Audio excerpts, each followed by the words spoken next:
the woods around Cold Hollow never gave anything back. Not sound, not light, and certainly not mercy. Locals said that once you crossed the creek into Prescott land, the trees grew too close and the air too thick, as if the earth itself was holding its breath. In 1858, when the frost came early, smoke still rose from the Prescott cabin long after the town believed both brothers were dead. No one wanted to go near it, but the smell, the sickly sweet rot of something not animal, not entirely human, made them send someone anyway. In 1858, the Appalachian wilderness stretched far and wide, swallowing towns whole until all that remained were whispers and graves. Deep within this forgotten sprawl of mist and pine lay the Prescott settlement, a cluster of cabins that had long surrendered to decay. The Prescott brothers, Thomas and Elijah, were the last of their bloodline, a lineage that had survived in silence for generations, far from civilization and untouched by the world beyond the woods. No roads led to their homestead, only a narrow, winding trail marked by animal bones and hollowed trees. To the townsfolk of Cold Hollow, the Prescotts were more myth than men, the remnants of an old family too proud or too damned to mingle with others. Their isolation was not merely by choice, it was inherited, passed down like a sickness or a vow. The brothers lived in a log cabin their great-grandfather had built from dark cedar, a structure that seemed to breathe with the forest around it. The air there was thick with rot and resin, and the woods were unnaturally still. The few who dared to wander close spoke of hearing faint cries carried on the wind, or glimpses of figures moving between the trees when no one should have been there. To outsiders, the Prescott land felt cursed, as though something unseen watched from beneath the soil. Yet to Thomas and Elijah, it was the only world they knew, a place where silence was safety and secrets were survival. The family's isolation had grown from more than mistrust of outsiders. For generations, they had clung to a belief that their bloodline carried something sacred, something that must never be diluted by the outside world. No Prescott had ever taken a spouse from beyond the woods, and no child had ever left the land alive. Their mother had died giving birth to Elijah, their father soon after, leaving the brothers to fend for themselves amid the dense forest and the weight of ancestral superstition. They spoke little, worked tirelessly, and avoided strangers with a kind of instinctive fear. When travelers passed through the nearby valley, they sometimes caught sight of the brothers standing together at the edge of the trees, tall, pale, and watching with a stillness that unsettled even the bravest men. In the cold light of dawn, the Prescott land seemed like any other patch of forest, quiet, solemn, indifferent. But when night fell, it was as though the earth itself remembered every sin buried beneath it. The isolation that had once been their family's protection had become their prison, and in its shadow, something began to stir. Something ancient, born from generations of silence and decay, waiting for the brothers to notice that they were no longer alone in the woods. The Prescotts lived by a rule so old that no one could recall who first spoke it aloud, only that it was never to be broken. It was not written, not passed through sermons or letters, but carried in blood and memory: no Prescott shall ever marry beyond the name. This belief, more curse than commandment, shaped every generation that followed. It was said their ancestors had made a pact, not with God, but with something older, something that promised longevity and protection, so long as the blood remained pure. For the Prescott brothers, Thomas and Elijah, this rule was as natural as the rising sun and as unyielding as the mountains surrounding them. They did not question it because it was the only truth they had ever known. From childhood, they had been told that the outside world was dangerous, that outsiders carried sickness of mind and soul. Their father, a stern man who spoke few words, had once told them that the moment a Prescott mingled with another bloodline, the woods would turn against them. The brothers believed it without question, because the land itself seemed to enforce it. The forest around their home was dense and dark, a living boundary that resisted intrusion. Even the wind there carried a strange whisper, as if reminding them to stay faithful to the vow. When Thomas was 16, he once met a girl from the nearby settlement who had wandered too far into the trees. Her laughter had startled him, her bright eyes a color he'd never seen before. But that night, a storm rolled in so violently that their father said it was a warning. The blood had sensed betrayal. The girl vanished by morning, and Thomas never spoke of her again. The years that followed carved that fear deeper into their hearts. The Prescotts became their own world, their own lineage, with each generation drawing closer to itself, until the line could go no further without breaking. The family records, hidden in a chest beneath the cabin floor, told of unions between cousins, then siblings, as if the name itself had to be protected at all costs. What began as devotion to family tradition had become a form of madness, a tightening circle that left no escape. By the time Thomas and Elijah were born, there was no one left to marry but each other's reflections, no one to love but what the family blood allowed. The forbidden pact had consumed everything else: hope, reason, even mercy. And though neither brother could yet see it, that vow, meant to preserve their blood, had already doomed it. It was in the autumn of 1858 when the stranger first appeared on the narrow trail that led into Prescott land. He was a traveling doctor named Alaric Hensley, a man accustomed to hardship and long miles through untamed country, yet even he felt unease as he entered the dense shadow of the woods. The trees grew too close here, their roots coiling across the earth like the veins of something long dead. He had been told by locals that the Prescott brothers lived beyond the ridge, isolated and peculiar, their family untouched by town life for as long as anyone could remember. Hensley had come out of curiosity as much as duty. He had heard stories of sickness spreading through mountain families, of children born frail or strange, and he wanted to see for himself what truth lay behind the superstition. When he reached the Prescott cabin, he found it half swallowed by the forest, its roof sagging under moss and its windows darkened by soot. The brothers greeted him with the politeness of men who had forgotten how to speak to strangers. Thomas, the elder, was tall but stooped, his skin almost translucent in the morning light. Elijah, younger by a few years, kept to the shadows, his gaze sharp and unblinking. Hensley noticed immediately the uncanny resemblance between them, their faces nearly identical, their movements eerily synchronized, as though they were mirrors of one another rather than brothers. He offered them medicine, conversation, and news from town, but they refused it all. They spoke in brief, guarded sentences, always watching, always listening. As the doctor took his leave, he could not shake the feeling that something unnatural pulsed in that house. He had caught sight of strange markings carved into the wood above the door, symbols he did not recognize, circles and lines intertwined like veins. When he mentioned it, Thomas's expression turned cold, and Elijah's hand twitched toward a nearby axe. Hensley decided not to ask again. As he walked back through the forest, the silence pressed in around him until he thought he could hear faint whispers riding the wind. When he returned to town, he told the locals what he had seen, the brothers' pallid faces, their strange resemblance, their aversion to light, and the whispers began. People spoke of inbreeding, of curses, of a family line stretched too thin against nature's will. Some said the Prescotts had defied God himself, while others claimed the woods had claimed them long ago. From that day, no one ventured near their land, and the Prescott brothers' name became a warning whispered to children who strayed too far into the trees. It was a week after the doctor's visit when the first sign of death came to Prescott land. The air that morning was colder than it should have been, heavy with mist that clung low to the ground and refused to lift. Thomas had risen before dawn to fetch water from the creek, and by the time the sun crept through the trees, he found his brother Elijah lying face down in the mud, his body twisted as though caught mid-struggle. His eyes were wide open, glassy and unseeing, his mouth stretched in a soundless scream that no living throat could have made. There were no wounds, no blood, no marks of violence, yet something about the position of his limbs, the stiffness of his fingers clutching the earth, told Thomas that his brother had not died peacefully. It was as if he had tried to crawl away from something unseen. Thomas dragged the body back to the cabin, his hands trembling, his breath uneven. He tried to close Elijah's eyes, but they wouldn't shut, the lids twitching as though resisting.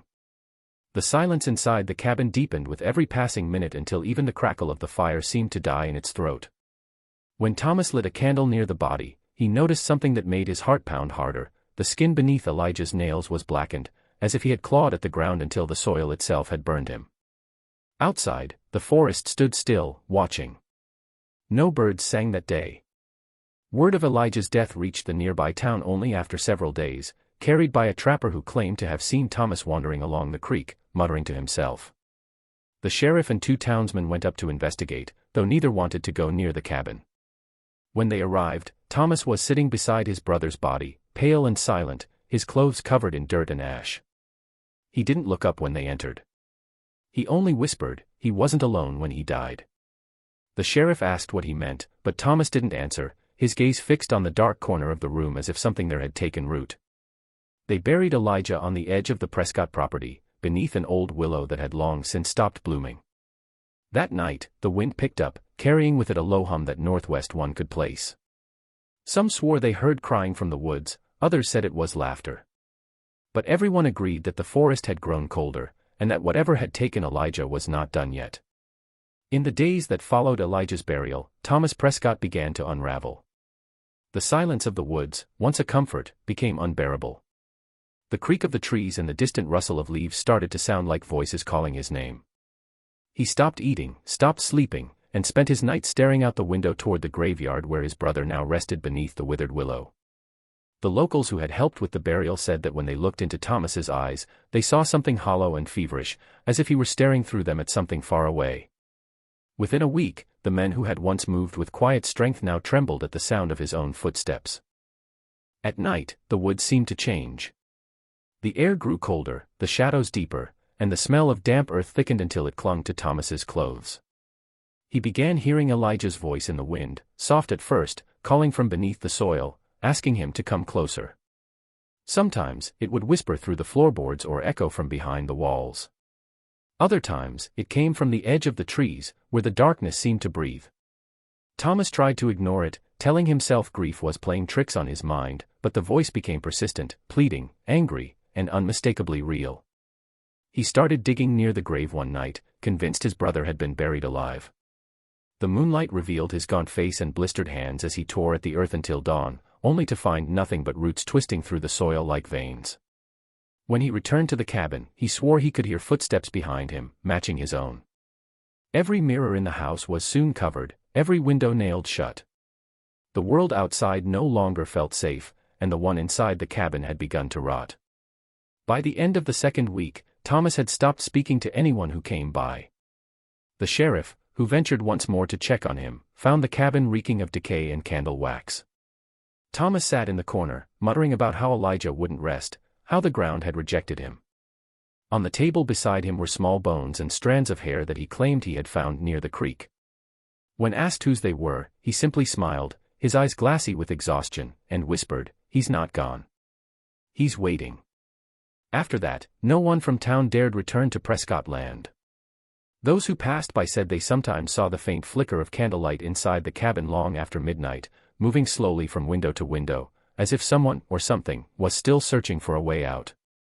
It was nearly a month after Elijah's burial when the town finally decided something had to be done. The stories about Thomas's madness had spread through Cold Hollow like wildfire, rumors of voices in the woods, of candlelight flickering through the cabin at odd hours, of strange smells drifting down the valley. The sheriff, reluctant but duty-bound, gathered 2 men and set out for Prescott Land. The forest greeted them with an eerie stillness, even the wind seemed unwilling to travel that deep. When they reached the clearing, the cabin stood silent, the door ajar, as if waiting. Inside, they found Thomas asleep on the floor beside his brother's old bed, his face pale and streaked with dirt. In the dim light, they could see open graves drawn on the walls in charcoal, each marked with the name Elijah. The sheriff decided they could no longer leave Elijah buried where he was. There were too many whispers, some claiming the body had moved, others saying they'd seen something walking near the willow at night. Despite Thomas's protests, they exhumed the grave. As the first shovelful of earth was turned, a foul, metallic stench filled the air. The soil was unnaturally soft, wet even though it hadn't rained in days. When the final layer of dirt was pulled back, the coffin appeared warped, as though something inside had been pushing from within. The men hesitated, but the sheriff forced the lid open. What they saw silenced them all. Elijah's body was not in the same position as when he had been buried. His arms were folded differently, his face turned toward the coffin lid, his mouth open as if he had screamed even after death. The color of his skin had deepened into a sickly gray, but what unsettled them most were the fresh scratches along the inside of the wood, deep, ragged marks that bled splinters. The sheriff's lantern trembled in his hand as he realized Elijah's fingers were split, his nails torn down to the quick. The body, though cold, looked less like a corpse and more like something caught between dying and waking. Thomas fell to his knees, crying that his brother had been trying to get out, that they had buried him alive. The other men wanted to run, but the sheriff insisted they rebury him properly, sealing the coffin with heavy stones. As they covered the grave again, Thomas whispered that they were making a mistake, that Elijah would not forgive them for this. That night, the men who helped dig claimed they could still feel the ground shifting beneath their feet, as if something below had started to breathe again. None of them ever returned to Prescott Land. The doctor who had once visited the Prescott brothers returned to Cold Hollow weeks later, unaware of what had unfolded in his absence. When he learned of Elijah's death and the strange events surrounding his burial, he felt a heavy pull of dread and fascination.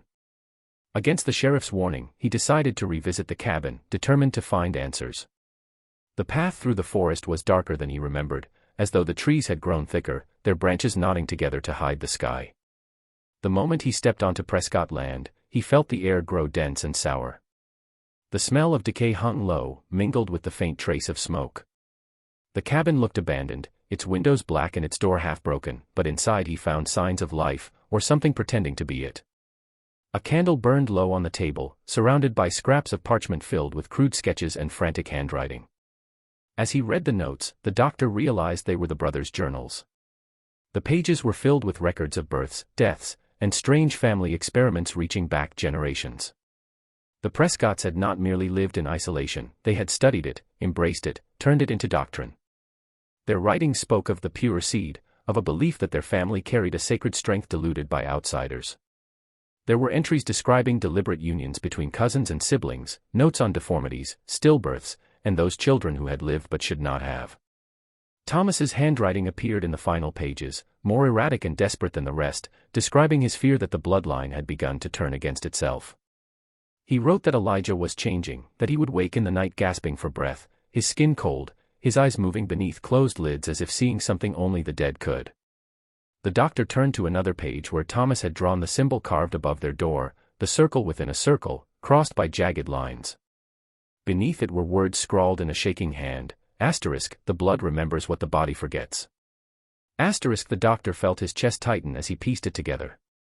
The brothers had not been victims of coincidence or madness, they had been the final link in a long chain of self-inflicted horror, a family so obsessed with purity that they had bred the very thing that destroyed them. As he closed the journal, he heard a faint knock from beneath the floorboards, slow and rhythmic, as if something deep in the earth was answering back.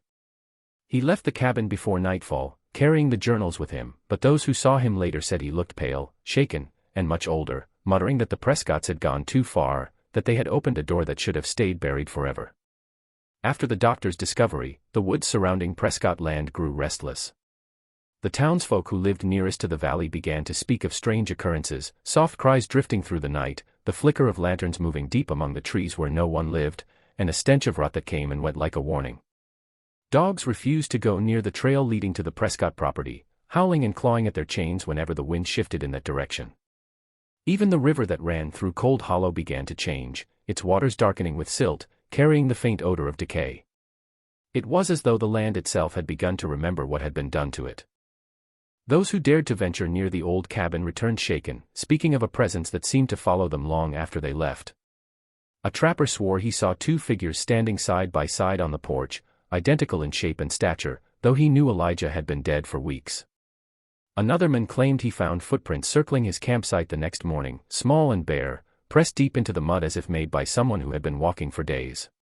He burned his tent before sunrise and never returned to those woods again. At night, lights appeared among the trees, faint at first, then brighter, shifting like fireflies that refused to die. Some said it was swamp gas or trickery of the mist, but others whispered that it was the brothers, one alive, one not, searching for what the earth had taken. The most chilling stories came from the few who passed the Prescott cabin on moonless nights. They claimed to hear footsteps pacing inside, the sound of chairs scraping across the floor, and the echo of a man's voice murmuring softly, as if in conversation with someone unseen. The doctor who had taken the brothers' journals tried to dismiss these accounts as fear and superstition, but he could not ignore what began happening in his own home. The pages of the journals sometimes shifted places overnight, and once he woke to find a faint handprint, black with soil, pressed against the windowpane. Soon after, he left town without explanation. By then, no one spoke the Prescott's name aloud. The woods had grown quiet again, but it was not the peace of silence, it was the waiting kind, the kind that feels like something listening from just beyond the light. And when the wind moved through Cold Hollow, it carried the faintest sound, two voices overlapping, calling from deep within the trees, as though death itself had learned to speak. It was not until the following spring that the full extent of the Prescott secret began to surface. Heavy rains had washed away part of the hillside near the brothers' cabin, exposing something hidden beneath the roots. A group of townsmen, drawn by morbid curiosity and the lingering stench that seemed to rise from the soil, gathered to investigate. What they found beneath the cabin's foundation was a sight that none of them could fully describe without trembling. There, sealed behind wooden beams and rotted boards, lay a hidden chamber, its air damp, its walls covered in strange carvings that spiraled into one another like veins beneath skin. The floor was layered with old rags, fragments of bones, and objects that no one could immediately identify.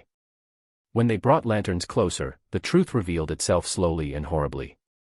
The room was filled with the remains of children, small skeletons, malformed and twisted, some barely larger than a newborn, others deformed beyond recognition. Their bones were arranged in patterns that suggested they had not been buried with care but preserved, displayed almost ceremonially. Glass jars lined the shelves, each containing cloudy liquid and fragments of flesh long decayed. In the center of the room, etched into the dirt, was the same symbol found above the Prescott door, two interlocking circles crossed by jagged lines. The sheriff who entered first covered his mouth to keep from gagging, while another man dropped his lantern, his hands shaking uncontrollably. The firelight flickered across the bones, making the shadows seem to move. Among the artifacts, they found what appeared to be journals belonging to earlier generations of the Prescott family. The writings confirmed their worst fears. The Prescotts had been performing their own form of purification, breeding within their line and disposing of the children who were born disfigured or weak. They believed their lineage carried a divine essence that had to be preserved through repetition of blood, even if it meant deformity, madness, or death. The failed offspring were hidden away, their bodies entombed beneath the house to keep the family's secret buried, literally beneath their feet. When word of the discovery reached the town, people began to speak of curses and unholy rituals, of generations bound by a delusion so consuming that it had twisted love into horror. The sheriff ordered the chamber sealed again, claiming it was best left forgotten, but the men who helped him never slept the same afterward. Some said they could still hear faint scratching when they passed the Prescott land at night, as if the children buried there had never stopped trying to be found. The town soon emptied, leaving the cabin and its silent witnesses to the earth that had always hidden their truth. By the time summer came to Cold Hollow, the Prescott cabin stood in ruin, half swallowed by vines and silence. No one from town had gone near it in months, not since the discovery beneath the floorboards. But one night, when a strange orange glow rose above the tree-line, the townsfolk knew that something had drawn them back. The sheriff gathered a small group to investigate, though none were eager.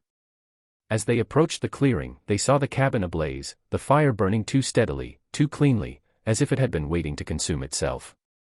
Yet despite the heat and the crackle of the flames, two silhouettes could be seen through the window, motionless, seated side by side in front of the hearth, their heads tilted slightly toward each other, just like the Prescott brothers had once sat when they were alive. The sheriff called out, but no voices answered. When they forced open the door, the fire seemed to pull inward, dimming as though startled by the intrusion. Inside, the two figures remained untouched by the flames. Their faces were identical, pale as wax, their eyes open and unfocused. One appeared to be Thomas, though the other, while dressed in the same clothes, looked impossibly similar, the same scars, the same dark streak along the jaw, as if reflected through a mirror. But what made the men falter was that both bodies were cold, lifeless, and yet seated upright, their hands clasped together. The sheriff felt a chill crawl through him when he realized the fire hadn't spread from inside, it had been lit around the cabin, almost like a ritual. As they searched the room, they found the doctor's old journal placed neatly on the table, its final page torn open and a single line written in jagged ink, *, he came back, and he brought the rest with him. *, the sheriff ordered the cabin left to burn, saying the forest could keep what belonged to it. But when dawn came and the fire had finally died, the clearing was empty. There was no ash, no bone, no trace of human remains, only two blackened chairs standing side by side in the center of the room. In the years that followed, the Prescott land was left untouched. The forest grew thicker, swallowing the path completely. Travelers who passed through the valley claimed that, on certain nights, a faint fire could still be seen flickering deep between the trees, and if one listened closely, two low voices could be heard murmuring together in the dark, the words indistinct but filled with the weight of something that refused to die. Some said it was a warning, others a curse, but those who truly knew the story swore it was a reunion, one the earth itself could not bury.